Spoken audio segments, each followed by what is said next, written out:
Hall versus Loftus. I'll note for the record that the parties are present in proper person. Are you getting a divorce? I guess, Your Honor, I'm trying to protect my children is what I'm trying to do. I don't know any other way of doing that legally. Okay, I'm just asking. I don't want a divorce. You don't want a divorce? No, I just want to protect my sons. Well, you can do that. How do I do that? Well, I mean, I can't give you that kind of advice, but I'm seeking for full legal and physical of my sons for their protection. yeah, but the only way you're going to get an order from me is if you get a divorce. If that's what has to happen, then Ma'am, when's the last time you saw the child, or the children? This morning I dropped them off with the babysitters. I'm sorry, what? This morning I dropped them off with the babysitters to come here. We live in the same house, Your Honor. You know, ironically, if you're still living together, you have the best shot at ensuring their safety than if you get a divorce.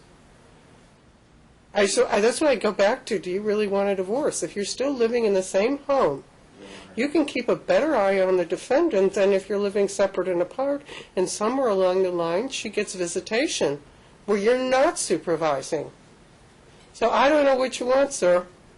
Your Honor, I understand what you're saying, but my 2-year-old son is in a box above my bed. Sir, I don't know all this. I know the case. Remember, you were in front of me once before.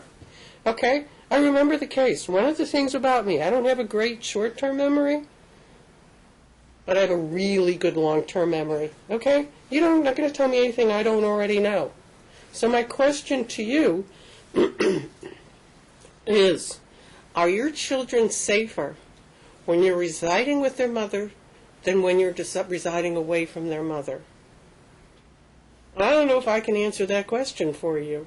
But if you think that they might be safer when you're in the same home with the defendant, being able to watch her and monitor her and make sure she's taking care of the kids, and if you see something amiss, you take the kids away from her, I don't know why you'd want to get a divorce then. Because it's certainly not about money. Do I have a legal right to do that? I can't tell you what your rights are. Oh, no. You know what? Let me do this. I'm going to continue this case management conference to the April 12th return. No, I'm going to continue that motion, and here's why. We have a program at the Self-Help Center called Ask a Lawyer. That's when you can ask. You get 15 to 20 minutes, and those are legitimate questions that you need to ask. But one of the things you have to answer in your own mind is, which way are the children safer? With you in a position to monitor the defendant, or you in a position where there will be periods of time when the children might be with their mother and you don't have control because you're living separate and apart from her.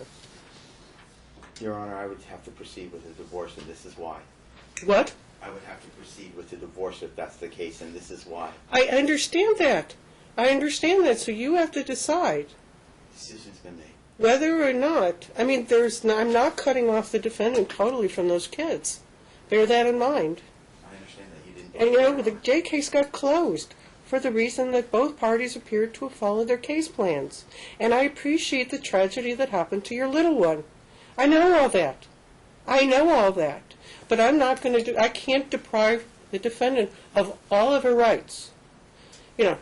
If you want to make sure, again, talk to an attorney.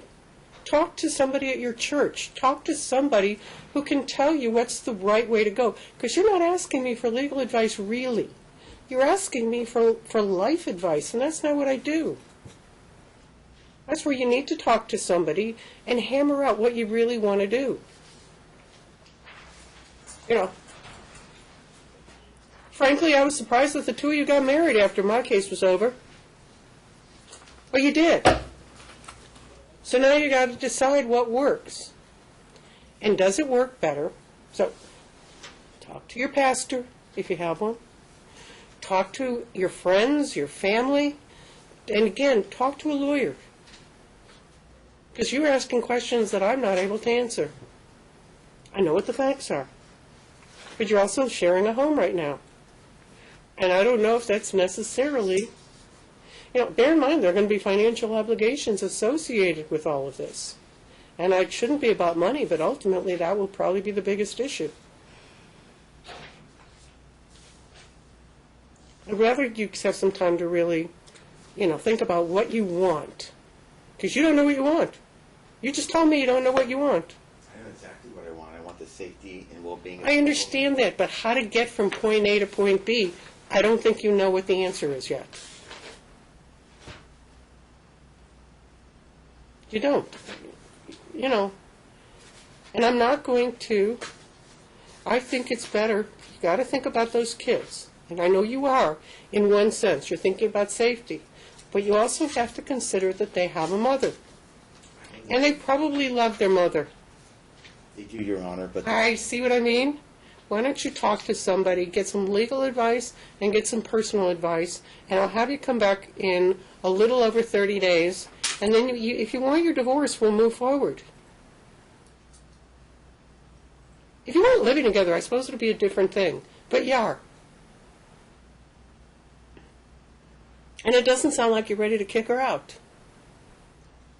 So why don't you go talk to somebody and decide what you want. You can come back, we'll continue the case management conference for some date in May, and you can come back and then you can tell me what you want. And if you decide you don't want the divorce, then you both can agree to dismiss the case. But right now, I'm not sure where you want to go. I don't get it. I can help you get it.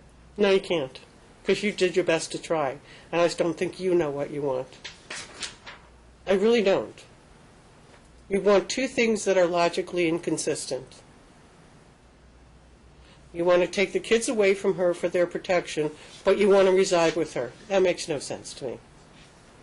I will see you in 30 days. We'll give you the new date. The next hearing, Your Honor, you want to postpone it to the next hearing? What? We have a hearing on the 12th. Do you want to postpone I'm moving that it. too? I'm moving it right now. I don't know what you want. You just call and make an appointment. You get to speak to an attorney here. Just write down all the questions you've got, and you'll feel much better about your decision at that point, okay? Okay, we're going to continue the matters to Thursday, May 16th at 10 a.m. And by the way, she has a motion that I don't think you've opposed yet.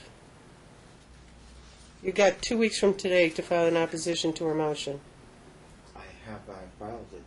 Did you file an opposition? I hadn't seen it when I reviewed the case. Yes, Your Honor, I have it in front of me. Okay.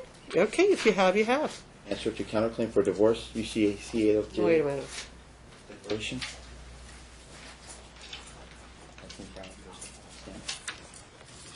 No, I don't have an opposition to a motion. You haven't... No, that's not... She filed a motion for custody. Right, ma'am? For joint custody, yes. Yes. You haven't even opposed it yet. You know what happens with unopposed motions? Yes. They get granted. So I'm going to give you 2 weeks to file your opposition, and I'm going to give you 2 weeks. I'm going to give you all the time you need to talk to an attorney. And as I say, talk to somebody that can help you think this through, because that's not my job. Thank you so much, Your Honor. Okay, hold on 1 second. I think we're going to have to change that. Okay, let me, I'll change the both of them. Okay, hold on 1 second.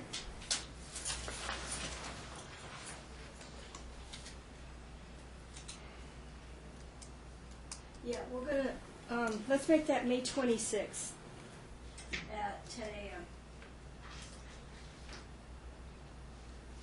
So you're going to come back on May 26th at 10 a.m. 26. Thank you. Okay. Thank you, ma'am. Yeah, just ask him.